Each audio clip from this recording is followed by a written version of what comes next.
the best of the week on Relevant Radio. Now, this last week, I was actually traveling to our headquarters in a suburb of Chicago for Relevant Radio. And I had my little guy with me. He's almost 3 months. Actually, he's 3 months old today. When we were there at Relevant Radio, my little boy and I had him in the carrier. We just landed on the airplane and went to go and get some dinner before heading to my hotel. And I'm in line, and I've got a little guy in a baby carrier, and he is out sweetly, peacefully sleeping. And this young man, I mean, hardly more than a boy. This kid looked like he could have been anywhere between late teens to early 20s. And he's in line in front of me and he looks and he goes, "Miss, is he expensive?" I look at it. So, excuse me? He goes, "Is he expensive, miss? Miss, is he expensive?" And he points at the baby. And I say, "Not really." I say, someone once told me that every child comes with a loaf of bread under their arm, and it's really true. Whether it's through the generosity of others, it's also, I said, it's really a choice of how you raise your kids. There are things you think you need that you don't need, whether it's stuff or activities, you really don't. Now, dinging in the back of my mind were a couple things. One, I was reading over the summer an article that was being pushed out again about how you need $22,000 of discretionary income to raise a young child, such as a toddler's mind. $22,000 a year. $22,000. You want to have a baby? Oh, you better wait. You need to make sure you have $22,000 in the bank just for this year alone before you have that kid. That was unfathomable to me. Now, kid could definitely cost you that much, but that was what was in the back of my head, and we'll talk about that in a minute. But when he asked me, "Is he expensive?" and out of nowhere, this late teen, early 20-year-old goes, "Miss, is he expensive?" After saying, "Not really, people are generous. It's the way you raise them. They really do come with a loaf of bread under their arm," as the saying goes. And then my pro-life brain in the back of the head is going, okay, pregnant girlfriend, interested in having a baby, contemplating marriage. What is going on here? And so I ask, "Why do you ask?" And he smiles. So then that makes me relieved, because I'm thinking, okay, this isn't a crisis pregnancy situation, or else there wouldn't be such positivity unless he is excited. Maybe there is a baby, or might say something. But I find strangers often have no problem spilling to other strangers, especially when they don't know you're pro-life, and you will go right in and work and help in that situation. Now, I'm looking at him. I say, "Why do you ask?" And he pauses. He says, "Well, I see him laying there all peaceful. I'm just thinking." I smile. I said, "I understand." I said, "No, he's not expensive." And that was the end of our conversation, because I wanted to see how it might proceed or didn't. But a few things were on my mind after. One, I was thinking about how this is such an opportunity for evangelization for all of us. When we're out in public, if you have kids, my sister took my niece out for the day last week and was having fun with her, and she's walking around with a little 3-year-old who's not her own. The optics of what we present, of the good, bad, and ugly, are so important that we need to make sure we're making parenthood look doable, even when it's really hard and they're throwing a tantrum on the ground and maybe we're laughing. Do we look approachable in the thick of it? I was talking to a friend the other day, and she said she's drinking this new thing in the afternoon. It's like a cortisol cocktail is the nickname for it. And she's trying to get it to help her with getting through that energy, that slump that happens through the end of the day. And she said after she's been drinking it a little while now, her husband said, "Hey, you're smiling again." And she goes, "How bad did my face look for a while there?" It was moments like that I was thinking of when this young man asked me, "Miss, is he expensive?" Looking at my 3-year-old baby, sleeping, as he noted, peacefully in the carrier up against me. Are we making parenthood look doable in the good and the bad moments? Are we making it in a way that we are approachable if people do have questions? Or even further than that, people who never even ask anything, but just watch. Just sit there and watch. There's a real curiosity about the reality of kids, because a lot of people don't have children. A lot of people don't have children. I was just talking, actually, when I was traveling this week, one of my colleagues was really sweet. I asked her if she could help. Well, she offered to help with my baby while I was getting ready, because they were having me do photos. So I'm getting ready for my picture. She said, "Oh, I can help take care of the baby. I don't know how helpful I will be." And The baby was fussy. I felt so bad because it was the perfect timing where even unless I was maybe feeding him or got him down to sleep, he wasn't going to be happy at that moment unless I used my tools that, only you have. And so she's trying to work with the baby. She goes, I don't know what I'm doing. And I said, it wouldn't even matter if you did right now. He's just not happy at the moment. And we were talking about how she isn't around any babies. Friends, no family, have children. I remember when my husband's family, when his sister started having kids, there were no kids around them for quite a long time. There can be this starting from scratch or zero experience that a lot of people have. That wasn't my case. I had a lot of cousins who had kids before me and with me and after me. And so I think that curiosity is a very legitimate in our culture. And we have to, again, be approachable. We have to make parenthood look doable even when it's hard, and also be really honest when we're struggling. When we're really struggling. My husband and I laughed last night, the night before last, said, I really don't think I slept last night. I don't feel like I slept last night. But when I come to this whole question that this young man asked me when I was in line to pick up some food, Miss, is he expensive? Looking at my 3-month baby sleeping on me. And he's commenting, I'm just asking because he looks so peaceful there. You see the comments such as Parents Magazine that said it takes $22,000 of discretionary income to raise a young child. And in fact, I've just been corrected by my producer because I knew that was an older number from 2021. Now in 2025, they say you need $29,000 per year of discretionary income. No, per year for raising a young child, such as a toddler. I would like to ask what on earth that $29,000 is for. It's for stuff. It's for activities. It's for daycare. I digress. We could get a lot into that topic here and now. I won't. I think many of you know some of the thoughts and stats on there that we could talk about. Bottom line is kids need you. Kids need you. And I'll talk about the solution to the quote-unquote cost of having a kid needing $29,000 of discretionary income a year. But before I do, this is something I wish I said to that young man who looked at me randomly in the line to pick up some food. Miss, is he expensive? I really wish that I mentioned that the biggest tax on you for having kids isn't the tax financially. It's the tax on your time that we struggle so significantly to give. And it could be not just, okay, I gave my time, but really the quality of our time that we put in, because we can just sit distracted all day.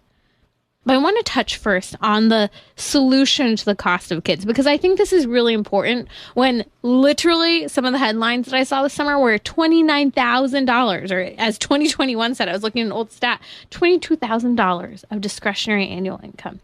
I don't buy it. That's not what we spend on our kids. But I will say here the solution to the cost of kids. One, you don't need all the stuff that people seemingly act as if you need for your kid. And again, this comes to parenting style, but at the end of the day, you don't need all the stuff. You really don't. Especially infants, you need a simple place for them to sleep. Doesn't have to be what we make it out to be today. There's such a thing as hand-me-down things. And what I'm always really impressed by is the fact that people are so generous. And this is where I think that whole saying of a baby comes with a loaf of bread under their arm, that they provide for themselves in a certain respect, at least materially, because babies are simple. They don't need a lot. We think today you have to have a nursery and paint it and decorate it and do the molding and have the perfect mobile and have the perfect car seat and stroller. And don't get me wrong, some of these tools are really nice and really enjoyable or outright fun or beautiful. We can enjoy and use them. When I had my second kid, my luxury item that we were gifted is I wanted a really nice stroller that had all the attachments and swap outs that I could have a lot of flexibility with. There are things that we can have and want that we enjoy. But at the end of the day, what's really kind of neat is that babies live in things for such a short period of time that the hand-me-downs of others, the thrift stores even, believe it or not. And now I actually haven't even needed to go to a thrift store probably since my first daughter was about 1 or 2-ish, because you receive hand-me-downs. You receive aunts, uncles, grandparents, almost strangers, friends who want to outfit a baby. And especially being in the pro-life community and us being pro-life, when we know someone who is pregnant, who's having a baby, and it's not just the first, we need to help celebrate that life and provide for that baby. I come from a big extended family on my mom's side. And I remember from the time I was a little girl, I loved baby showers. And to celebrate these babies. And these babies were so well provided for. Like, I'll give the example of my own family. We really didn't need a whole lot until the baby was 2. Fillers here and there. But people get so excited and are so generous and celebrating and picking clothes out. And it's not just the baby clothes are cute, although they really are. People really often want you to want for nothing when it comes to raising children. And they still want to help later on. They just don't know how. So sometimes even just mentioning, oh no, I'm out of size 3-month clothes and I need to pick up some of this size. And someone goes, oh, I have a friend and her kid, she's been holding on to clothes. She's not going to have any more children. I will ask if we can get these clothes and hand them your way. And even my 4-year-old now, I think the last 2 years I haven't had to really buy anything because my sister-in-law has passed down tons of clothes. Most of the clothes were hand-me-downs given to her. And it's so helpful. I'm so grateful because it makes kids doable. Now you may say, I don't have family around me. I don't have this. Trust me when I say a lot of people want to support and love up on these babies more than you realize. And sometimes people who you wouldn't even expect. I also have another comment about kids because some people say, okay, well, they're inexpensive because they don't eat when they come out. Okay, but they do eat later. I think that we live in such a culture of waste. I will say some people can afford it, but I try very hard. If we don't eat something, I put it away in the fridge, especially kids. Now, this is kids, and eventually I think my 4-year-old doesn't really like it anymore. But I made a big batch of eggs, and she didn't eat all of them. I put them in the fridge. I have a good way of reheating them that isn't nasty, and I give them to her, and she doesn't mind. These things that we reheat food. We don't just grab a huge plate that we overserved for a kid that's 5 times the amount that they're going to eat. I'm serious. And then throw it away when they don't eat it. Reuse. We re-eat things. And I think that's important for understanding the cost of a growing family. That we're minimalistic to begin with. That we're frugal. That we're simple. We don't serve ourselves and our kids so that we have things that stretch a while. And all of this comes back to living a Catholic virtuous life. We save some in one area to spend more in others. And again, that even includes our human capital. That's why this trend to always have to be ready to have kids is so detrimental. I need to make sure that I have the right paid family leave bonding policy through work. That's assuming someone has a great job, which may not be necessary for both sexes. Just saying. You might need to have X so much in the bank. You might need to own a house. You'll need that 2+ cars to get around. No. We've been living on 1 car, and we didn't own a house before we had our first kid.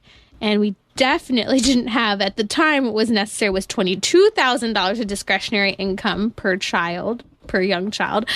Definitely didn't have that. And we definitely don't have that per child now. And I just say all of this because that's the reality.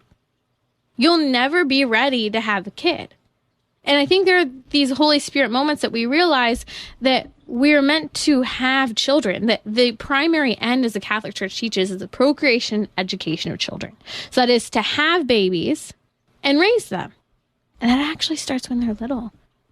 Actually teaching virtue by how we raise, interact, and dote on and spoil.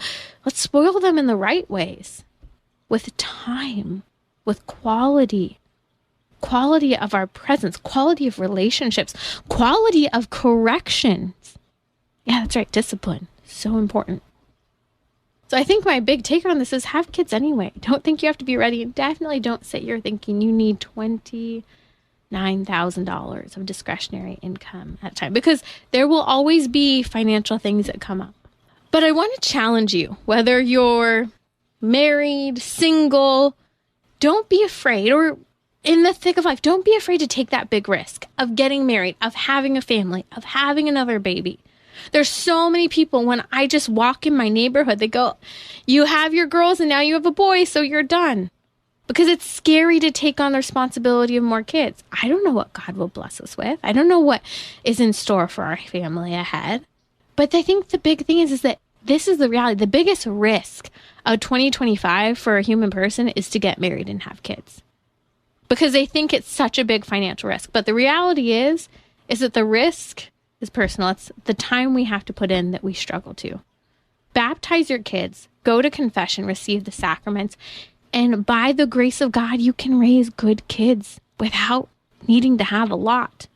The greater challenge isn't going to be the dollars and cents. The taxing part is going to be giving yourself away to that child so that they can be the exceptional human being that God has created them to be, and that God has created you to be that parent.